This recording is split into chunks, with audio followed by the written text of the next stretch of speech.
आप देख रहे हैं छपरा तक। जैसे कि पता होगा कि अरविंद अकेला कल्लू का गाना आया था करतानी पहिला बरतिया, जो कि सारेगामा हम भोजपुरी पे आया था और बहुत ही अच्छा गाना है।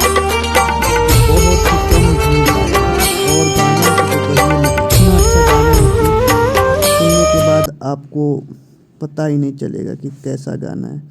तो आप लोग उस गाने को देखिए और अरविंद अकेला कल्लू को सपोर्ट कीजिए। ऐसा ही गाना होना चाहिए। अच्छा गाना है, सुनने में बहुत ही अच्छा लगेगा।